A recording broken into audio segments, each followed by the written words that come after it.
ज्ञानवापी में हर हर महादेव। नमस्कार, मैं आपके साथ के राणा, एएमवी नेटवर्क देख रहे हैं आप। ज्ञानवापी मामले में इलाहाबाद हाईकोर्ट ने फैसला सुनाया है।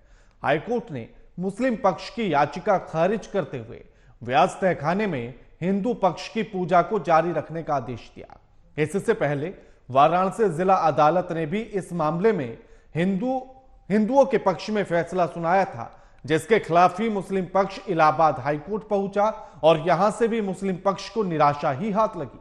मुस्लिम पक्ष की तरफ से कहा जा रहा है कि उसका अगला कदम सुप्रीम कोर्ट होने वाला है।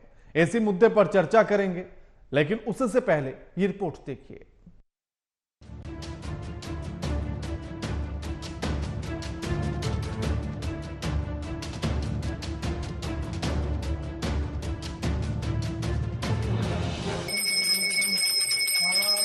हमेशा सत्य की जीत होती है। कल भी यही सत्य था, आज भी सत्य है। सत्य आकाश में जगमगाता हुआ वह सूरज है जो असत्य से भरे अंधेरे के अस्त होते ही अंततः उदय हो ही जाता है।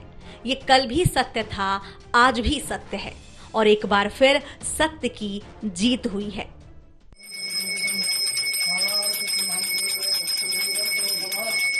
इलाहाबाद हाईकोर्ट ने विवादित ज्ञानवापी ढांचे के भीतर व्यास जी के तहखाने में हो रही पूजा अर्चना पर रोक लगाने से इनकार कर दिया है। उसने जिला कोर्ट के आदेश को जारी रखते हुए इस पर रोक लगाने की मांग करने वाली याचिका को खारिज कर दिया है। कोर्ट ने हिंदू पक्ष के पूजा करने के अधिकार को जारी रखने का आदेश दिया है। आज माननीय इलाहाबाद हाईकोर्ट ने जो अंजुमन इंतजामिया की दोनों याचिकाएं थी, फर्स्ट अपील फ्रॉम ऑर्डर, जिसमें उन्होंने 17 जनवरी के ऑर्डर को चैलेंज किया था और 31 जनवरी के ऑर्डर को चैलेंज किया था, आज वो दोनों याचिकाएं माननीय इलाहाबाद हाईकोर्ट ने डिसमिस कर दी हैं। तो इसका अर्थ ये है, इसका निष्कर्ष ये है कि जो पूजा वहां पे चल रही है वो नियमित रूप से चलती रहेगी। हाईकोर्ट के फैसले पर अयोध्या भूमि विवाद मामले में पूर्ववादी इकबाल अंसारी ने कहा, सरकार किसी की भी हो, कानून सबके लिए समान है। सरकार किसी की भी हो, कानून सबके लिए है। फैसला जो भी कोर्ट करता है, lower court, high court, supreme court, सम्मान सभी करते हैं, क्योंकि सम्मान का जो है सम्मान करना ये हमारा फर्ज है। अगर कोर्ट ने फैसला किया है तो जितने भी हमारे देश के लोग हैं सभी सम्मान करें।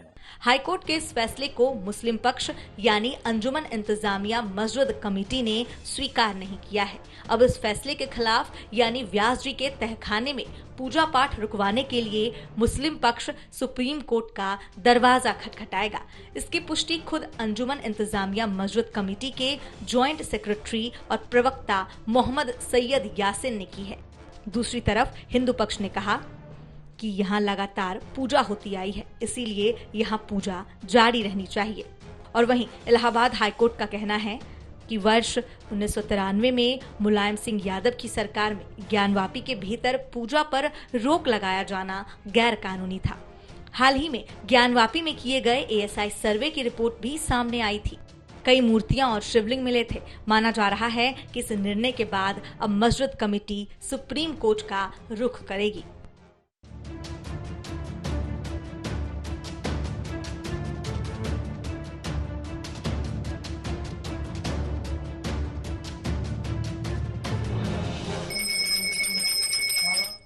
अब ज्ञानवापी के इतिहास के अगर बात की जाए, उसका जिक्र किया जाए तो 1194 में यह बताया जाता है। वैसे तो स्कंद पुराण से अगर इसका जिक्र किया जाए तो उस समय पर यह बताया जाता है कि रात के समय कुछ दानव एक शिवलिंग को खींचकर लेकर जा रहे थे, लेकिन धरती से जैसे ही उन्हें मुर्गे के बांग देने की आवाज सुनाई दी तो उन्होंने वहीं पर शिवलिंग को छोड़ दिया और वो शिवलिंग आकर काशी में की जमीन पर आकर रुका, जिसके बाद वहां पर विक्रमादित्य ने मंदिर भी बनवाया।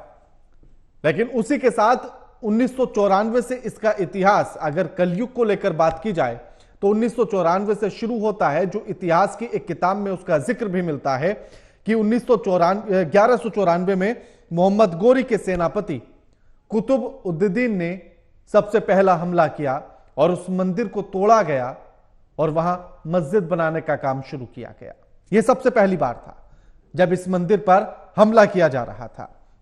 उसके बाद दूसरी एक और अन्य किताब भी है जिसमें इस बात का जिक्र भी मिलता है, और उसके बाद फिर नेक्स्ट जो हमला है उसका जिक्र मिलता है कि दिल्ली सल्तनत की राजकुमारी रजियात उद्दीन 1236 से लेकर 1240 के बीच यहां रजिया मस्जिद का निर्माण कराया गया। 1296 में उस मस्जिद के अलग फिर एक गुजरात के व्यापारी ने यहां मंदिर का निर्माण कराया, और यह निर्माण जहां मुख्य मंदिर था उससे थोड़ा सा दक्षिण की दिशा में हटकर बनाया गया था।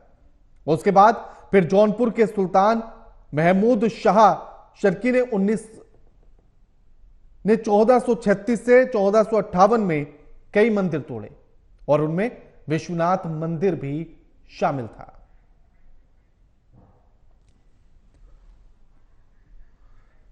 और हमारे साथ जो मेहमान अब चर्चा करने के लिए जुड़ रहे हैं उनका परिचय आपसे करा देते हैं। हमारे साथ केसी जैन जुड़ गए हैं, नेता हैं बीजेपी के। हमारे साथ शिशिर चतुर्वेदी जुड़ गए हैं, हिंदू पक्षकार हैं, वकील हैं। आप दोनों का स्वागत है एएमवी नेटवर्क पर। शिशिर जी, आखिर एक के बाद एक याचिका जिस तरह से मुस्लिम पक्ष ने डाली, पहले सुप्रीम कोर्ट ने फटकार लगाई और मना कर दिया त्वरित कार्रवाई करने, सुनवाई करने से, और कहा कि पहले हाईकोर्ट जाइए। हाईकोर्ट पहुंचे तो हाईकोर्ट ने भी उस याचिका को खारिज कर दिया। जब प्रमाण सामने है तो उसके बाद याचिका पर याचिका डालने का मतलब क्या है? ये देखिए, शुरू में मुस्लिम पक्षकार भाग रहे हैं। जिस दिन हम लोग ने याचिका दाखिल की वरिष्ठ अधिवक्ता श्री हरिशंकर जैन, विष्णु शंकर जैन जी के साथ, तो मुस्लिम पक्षकार वहां छुप के बैठे थे। कोर्ट में वैसे ही प्रकट हुए और कहा पहले हिंदुओं से पहले हमको सुन लिया जाए। तो कोर्ट ने कहा ठीक है, इनकी हम याचिका स्वीकार नहीं करेंगे, आप बताइए। तब इन्होंने कहा हमको याचिका कॉपी दी जाए, कुछ समय दिया जाए। भागने की कोशिश की। थोड़े दिन आगे चला मुकदमा, उसके बाद सर्वे का आदेश हुआ। सर्वे के दिन इन्होंने अपनी कौम के लोगों को अंजुमन इंतजामिया कमेटी ने इकट्ठा किया और विवाद करने की कोशिश की। योगी सरकार क्या डंडा वहां काम आया, शक्ति काम आई और सर्वे पूर्ण हुआ। उसके बाद सर्वे में, क्योंकि उनको खुद मौजूद थे, उनको मालूम था सबूत है, तो इन्होंने कहा सर्वे की रिपोर्ट को पब्लिक डोमेन में ना लाया जाए। तो पब्लिक डोमेन में लाने से फिर भागे। जब पूजा का अधिकार निचली अदालत ने दे दिया, उसके बाद ये उसको रुकवाने फिर माननीय उच्च न्यायालय पहुंच गए। पहले सुप्रीम कोर्ट पहुंचे, वहां से खारिज हुआ, निचली अदालत हाईकोर्ट भेजा, हाईकोर्ट ने आज खारिज कर दिया। तो लगातार भाग कौन रहा है? मुस्लिम पक्ष। असल में अदालतें किसी भी ये आपकी भावना से नहीं चलती है, वो सबूत से चलती है। और हमारे अधिवक्ता और हम लोग सब लोग मिलकर वहां पर सबूत वहां प्रस्तुत कर रहे हैं।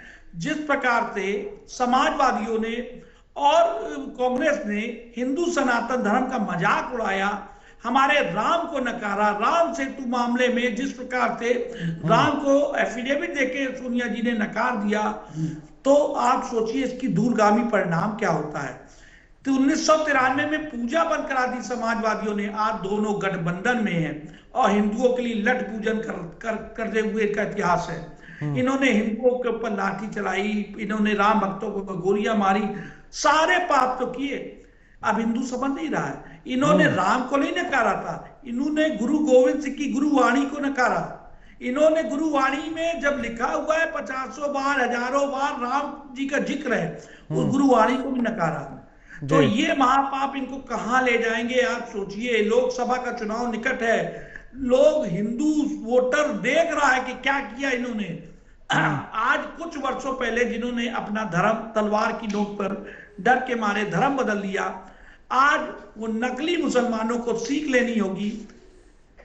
मुस्लिम कंट्री अबू धाबी में जिस प्रकार से वहां पर मंदिर बन रहा है, जिस प्रकार से ब्लडी इंडियन ब्लडी डॉग कहा जाता था अंग्रेजों के द्वारा, आज उनके सिंहासन पे हिंदुस्तानी मेरे सुनक भाई बैठे हैं। बिल्कुल बिल्कुल। आज अमेरिका के बड़े पदों पे। बिल्कुल बिल्कुल बिल्कुल बिल्कुल बिल्कुल बिल्कुल शिशिर जी, बिल्कुल कमेटी को झटके पे झटका इसलिए मिल रहा है बिल्कुल कि वो भावनात्मक रूप से खेलना चाहते हैं। सबूत दे वहां जाकर, अदालत सबूतों से चलती है। बिल्कुल बिल्कुल।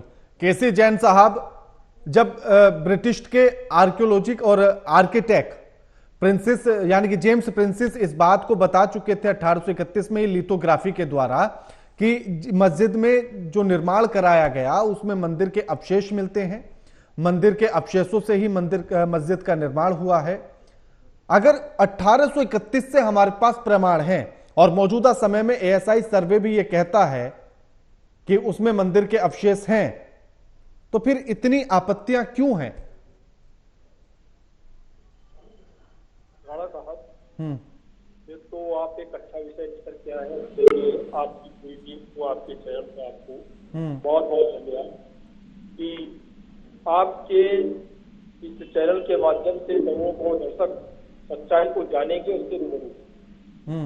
देखिए राणा जी, बात ये है कि जिन लोगों ने वो अत्याचारी थे, जो क्रूर थे और जिन्होंने भारतीय संस्कृति को नष्ट करने का काम किया, और खास करके जो हिंदू मंदिर थे उनपे इस प्रकार से आक्रांताओं ने आक्रमण किया और हिंदू लोगों को आत्मीय रूप से तोड़ने के लिए, उनको मन से तोड़ने के लिए वो सीधे सीधे मूर्ति का खंडन करते और मूर्ति खंडित करने के साथ साथ जो अवशेष होते थे, जो मंदिर को ढहाने के बाद जो उसके मंदिर का जो हिस्सा होता था, उनको उस मस्जिद के निर्माण में छुड़वा देते कि लोग उसमें पैर रख करके जाए। मतलब इतनी अवहेलना, अपमानित करना और दिल और मन से तोड़ना इसका उद्देश्य रहता था।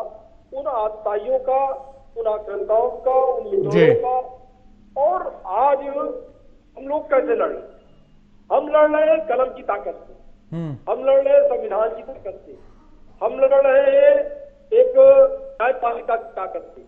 लेकिन हमारे ऊपर जो आक्रमण हुआ, हमसे जो चीजें छीनी गई, वो सिर्फ और सिर्फ ताकत के बल पर छीनी। अभी आदरणीय शिशिर जी जो बात कह रहे थे कि तलवार की नोक पे कुछ लोगों ने धर्म परिवर्तन कर लिया, और धर्म परिवर्तन जो कर लिए तो कर लिए, लेकिन तलवार की नोक पर हमसे हमारे आराम केंद्र छीने गए, उनको ध्वस्त किया गया, उनको नष्ट किया गया, और वहां पर दूसरे चीजों का वहां पर निर्माण किया गया। हमारी लड़ाई की बात यह है, बिल्कुल जैन साहब, बिल्कुल हमारी लड़ाई आज न्यायपालिका के माध्यम से, हम तलवार लेकर के, बंदूक लेकर के, भाला लेकर के, बल्लम लेकर के हम छीनने नहीं जा रहे, हम लड़ाई लड़ करके, न्यायिक लड़ाई लड़ करके अपने अधिकार को वापस मांगे। और एक बिल्कुल कि देखिए यहाँ पर सेशन कोर्ट ने, लोअर कोर्ट ने भी आदेश कर दिया कि आप पूजा पाठ कर सकते हैं, क्योंकि देखिए हिंदू परंपरा में एक चीज है कि अगर कोई भी एक बार मूर्ति स्थापित हो गई, उसमें प्राण प्रतिष्ठा की स्थापना हो गई, तो उसकी पूजा अर्चना रेगुलर होती रहनी चाहिए। तो अभी तो न्यायालय ने सिर्फ इतना आदेश दिया है, बिल्कुल केसी जैन जी, बिल्कुल बिल्कुल अधिकार की बात तो है नहीं। बिल्कुल केसी जैन जी, मैं लौटूंगा। हमारे साथ विलाल खान भी जुड़ गए हैं, मुस्लिम पक्षकार हैं, वकील हैं। स्वागत है आपका विलाल जी एएमवी नेटवर्क पर। बिलाल जी, अगर 1831 में हमें ब्रिटिश आर्किटेक्ट ये सबूत दे देता है कि जो मस्जिद है ज्ञानवापी, उसमें मंदिर के अवशेष मिलते हैं, फिर अभी 25 जनवरी को हमें फिर से सबूत एएसआई के तौर पर मिल जाते हैं, और जिसमें यह बताया जाता है कि वहां शिव जी की तस्वीर मिलती है, गणेश जी की मिलती है, और तमाम चीजें, कमल का होना और तमाम चीजें वहां पर ऐसे सबूत हैं 34 से ज्यादा जो उसके मंदिर होने के दावे को पुख्ता करते हैं। तो फिर ये भागदौड़ किस लिए है? देखिए तो देश के अंदर एक कानून भी है, और आपको ये मुझे बताना पड़ेगा, नमाज जो हो रही है, आप मुझे जवाब दीजिए कितने सालों से हो रही है? ये तो बात कर रहे हैं 1851 की या 1823 की बात कर रहे हैं, उससे पहले से वहां नमाज हो रही है, और लगातार नमाज होने के बाद भी वहां नियम और कानून का पालन किया गया। लेकिन कुछ लोगों को ये समझ में नहीं आता कि 1947 के बाद देश के अंदर जब कानून आया, लागू हुआ, जब भारत का संविधान बना, उसके बाद क्या क्या चीजें आई थी और क्या क्या हमें मिला, वर्शिप एक्ट कब मिला, क्या हुआ, क्या ये भी नहीं मालूम इनको क्या हुआ। ये तो सिर्फ बोले चले जा रहे हैं कि कुछ भी हो जाए, फलाना निकल गया, वहां से वो निकल गए।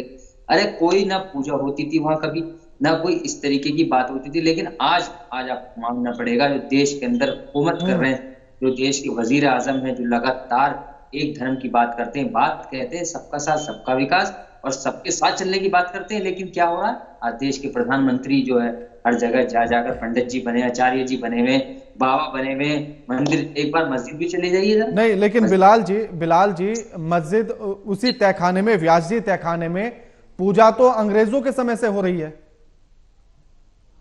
कोई पूजा नहीं हो रही है, कोई इनके पास नहीं है, ये सिर्फ और सिर्फ गुमराह करते हैं लोगों को। न ये इनके प्लेसेस ऑफ वर्शिप एक्ट को मानने वाले लोग हैं, न ये देश के कानून को मानते। ये सिर्फ इस तरीके से ही देश में माहौल खराब करेंगे, हिंदू मुसलमान के नाम पे, मंदिर मस्जिद के नाम पे, जो लगातार हो रहा है, आप देख भी रहे हैं क्या परिणाम है। नहीं, चलिए मैं आपकी इस बात को मान लेता हूं। तो एएसआई का जो सर्वे है, क्या वो झूठा है? एएसआई के सर्वे पर आज नहीं, शुरू से सवाल उठते आ रहे हैं, और आपको मालूम होगा किस तरीके से एएसआई के सर्वे के नाम पर। तो बिलाल जी सच क्या है फिर ये बता दीजिए, क्योंकि आपने पूजा को भी नकार दिया कि अंग्रेजों के समय से हो रही है, आपने एएसआई के सर्वे को भी नकार दिया। अब मैं आपसे पूछूंगा तो फिर आप ब्रिटिश के जो आर्किटेक्ट थे जेम्स प्रिंसेस, तो आप उनको उसको भी नकार देंगे, उनके सर्वे को भी? सुनिए सर आप सुन लीजिए, आप मुझे बता दीजिए नमाज कब से हो रही हो, आप पूजा की बात कर रहे हैं। मैं जो पूछ रहा हूं, मैंने ये पूछा, मैं ये थोड़ी कह रहा हूं कि नमाज कब से हो रही, पूजा कब से हो रही। मैंने ये बताया कि ज्ञान वापी में मंदिर होने का सर्वे में ये पुख्ता दावा होता है। मैं तो आपको ब्रिटिश के जो आर्किटेक्ट थे उनकी बात बता रहा हूं। चलिए अब बाल आप छोड़ दीजिए कि सरकार का, आप सरकार की तरफ से कह सकते हैं, सरकार का ध्येय कह सकते हैं, सरकार का समर्थन कह सकते हैं। अंग्रेजों वाले समय का जो आर्किटेक्ट थे जिन्होंने वो सर्वे किया था लिथोग्राफी के तहत, क्या वो भी गलत था? क्या तब तो बीजेपी भी नहीं थी? जो आप ये कहें कि उन्होंने भी शायद बीजेपी के साथ मिलकर ऐसा करने की कोशिश की हो। ठीक है, अब मान लिया वहां मंदिर था, तोड़ के बनाया, फलाना हुआ, ये हुआ, तो इस देश के अंदर कानून कब आया, ये बता दीजिए, कानून का राज कब आया इस देश के अंदर? और अब जो चीज प्लेसेस ऑफ वर्शिप एक्ट की बात थी, बाबरी मस्जिद के जजमेंट के बाद क्या कहा गया था, कोर्ट ने क्या कहा था, इसका अगर जवाब दे दे। लेकिन खुद भी उन्होंने माना इस बात को कि वहां बाबरी मस्जिद के अंदर भी जब राम मंदिर का जजमेंट आया, इसमें ये कहा गया था, टिप्पणी कही गई थी सुप्रीम कोर्ट के जज ने। बिलाल जी मैं आपकी वाली बात भी मान लेता हूं, ये वाली बात भी मान लेता हूं मैं, लेकिन एक बात बताइए कि अगर ये पता लगे बिलाल जी अगर ये पता लगे आपको कि आप मेरे घर में रह रहे हैं, या मुझे ये पता लगे कि मैं बिलाल जी के घर में रह रहा हूं, तो क्या मुझे बिलाल जी को उनका घर वापस करना चाहिए या नहीं? नैतिकता के आधार पर, चलिए कानून छोड़ दीजिए, नैतिकता के आधार पर। देखिए, अगर आप ये कह रहे हैं कि आप मेरे घर पर रह रहे हैं, ठीक है, आज के अंदर, आज की अगर मैं बात करूं प्रेजेंट की, आप घर की कर रहे हैं, लेकिन आज बात हो रही है जो जिससे हमारी आस्थाएं जुड़ी हुई हैं, घर का मसला जो है घर पे ही रहने दीजिए। अगर घर की बात है तो आप मेरा घर ले लीजिए, मैं घर को मना नहीं कर रहा, लेकिन आप इस देश के अंदर जो माइनॉरिटीज में सबसे बड़ी तादाद में आज लोग रह रहे हैं मुसलमान, उसकी भावनाओं की कदर नहीं कर रहे हैं, उनकी भावनाओं को दुख पहुंचाने का काम कर रहे हैं। अगर आप किसी की नमाज को सालों साल नमाज वहां इंसान पढ़ रहा, आपने जिन भावनाओं की बात की, फिर वो भावनाएं तो हमारी भी आहत हो रही होंगी। घर से जोड़ रहा हूँ, घर की बात एग्जांपल दे रहा हूँ, घर को मैं कह रहा हूँ, ठीक है आपका घर है, मैं आपके घर में रह रहा हूँ, ठीक है, आप कोर्ट में गए, आपको आपका घर मिल गया, मैं आपके घर मैं तो कोर्ट तक जा ही नहीं रहा ना, मैं तो नैतिकता के आधार पर एक सवाल पूछ रहा था आपसे जी। मैंने नैतिकता के आधार पर आपसे सवाल पूछा था, वो छोड़ दीजिए अभी। मैं तो, आपने कहा ना कानून कब आया, वो कब आया, मैं तो उसका जिक्र ही नहीं कर रहा था, इसलिए मैंने नैतिकता के आधार पर पूछा। तो नैतिकता के आधार पर वो घर छोड़ना चाहिए या नहीं चाहिए? रही नहीं है ना, नैतिकता तो खत्म ही कर दी है। चलो ठीक है, हमने कहा नैतिकता के आधार पे जज ने कहा और सुप्रीम कोर्ट से जजमेंट आ गया, उसको हो गया। बाबरी मस्जिद की आप बात घुमा रहे हैं, मैं तो कानून तक पहुंच ही नहीं रहा था।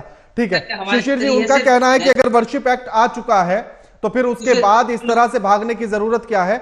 जो बात तय हो चुकी थी साथ में बैठकर, अब फिर से गड़े मुर्दे उखाड़ने की जरूरत क्या है? वो ये तो मान गए कि मंदिर है। शिशिर जी, हाँ लोटूंगा, बिलाल जी लोटूंगा, मैं लोटूंगा। इनको मालूम नहीं है वर्शिप एक्ट क्या है। हाँ, वर्शिप एक्ट क्या है? वर्शिप एक्ट ये है कि ऐसा काला कानून हिंदुओं के मंदिरों को, धार्मिक ग्रंथों को, हिंदुओं के अधिकारों को छीन लिया गया, और उनका अधिकार अगर वो मांगने कोर्ट में ना जा सके उस पर हथकड़ी लगाने वाला ऐसा कानून है।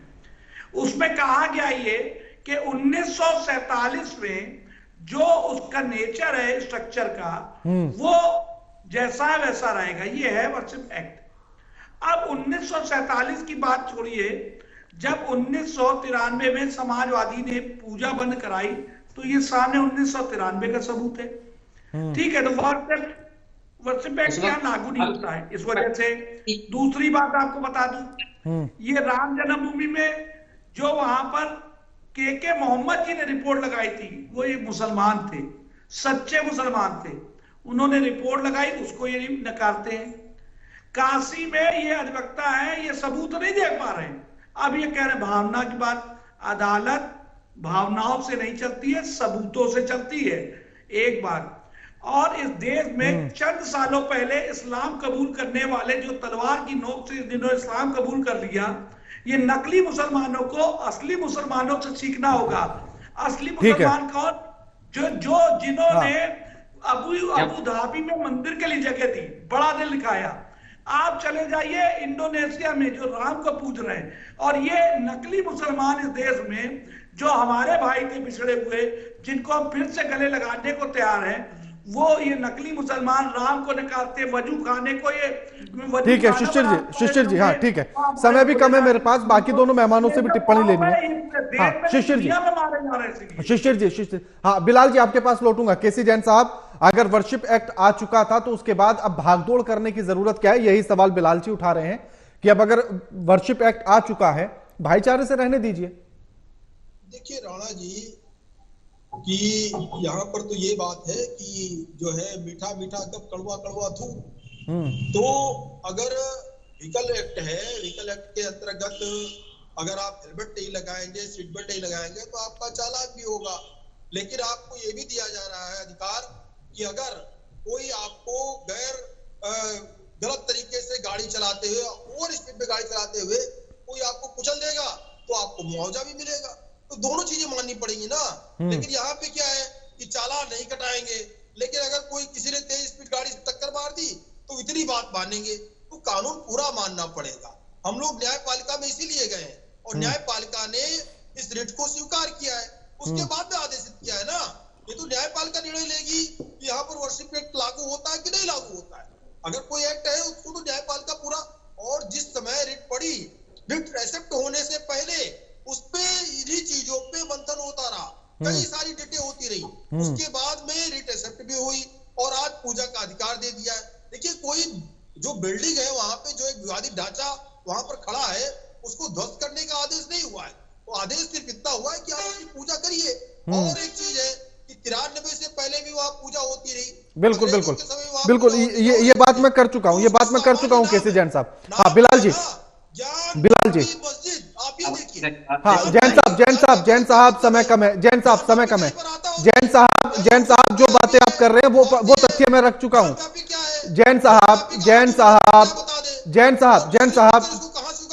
केसी जैन साहब, हाँ समय कम है। बिलाल जी देखिए जो आचार्य जी हैं, ये पंडित जी का जवाब देना चाहूंगा। हाँ। कि नकली मुसलमान और ये फलाना डिमका जो उल्टे सीधे अल्फाजों का यूज कर रहे हैं, पहले तो इनको ये होना चाहिए कि असली और नकली क्या होता है। आपको इतिहास पता होना चाहिए कि देश के मुसलमान बोले भी एक एक करके बात करेंगे। शिशिर जी एक एक करके बात करेंगे। बात करना सीख लो। अभी तुमने कहा था पंडित जी और ये आंसर जो शब्द बोले थे, अपने शब्दों को सुनो पहले। ये मुझे मालूम नहीं है किस पोस्ट पर है, क्योंकि इनकी भगवा कलर की वो दिख रही है तो मुझे पंडित जी लग रहे हैं। मैं माफी चाहता हूँ अगर नहीं दिख रहे तो मुझे न बताइए किस क्या है, मुझे समझ में नहीं आ रहा। शिशिर चतुर्वेदी नाम है उनका, शिशिर चतुर्वेदी नाम है। बिलाल जी अपनी बात पूरी कीजिए, मुझे वाइंड अप करना है, समय कम है मेरे पास। जी सुन लीजिए, लेकिन आपके एकदम कलेजे में एकदम वो हो गया। अगर आप मुसलमानों की बात नकली अकली कर रहे हैं तो आपको अकल होनी चाहिए। नस्ली असली क्या होता है, मतलब अगर इस्लाम की जानकारी नहीं है तो ठीक है। शुक्रिया आप तीनों मेहमानों का हमारे साथ इस चर्चा में जुड़ने के लिए और ये तमाम बातचीत करने के लिए। लेकिन ज्ञानवापी को लेकर जो व्यासी के तहखाने में पूजा अर्चना का आदेश वाराणसी के जिला कोर्ट ने दिया था, उसी को चुनौती देने के लिए हाईकोर्ट में याचिका मुस्लिम पक्ष की तरफ से लगाई गई थी, जिसको आज खारिज कर दिया गया है। यानी कि पूजा का आदेश जैसे दिया गया था और पूजा इसी तरह से जारी रहेगी। अब मुस्लिम पक्ष का यह कहना है कि सुप्रीम कोर्ट का वो रुख करेंगे, तो तब क्या होता है वो देखना होगा। लगातार खबरों के लिए देखते रहिए एएमपी नेटवर्क। नमस्कार।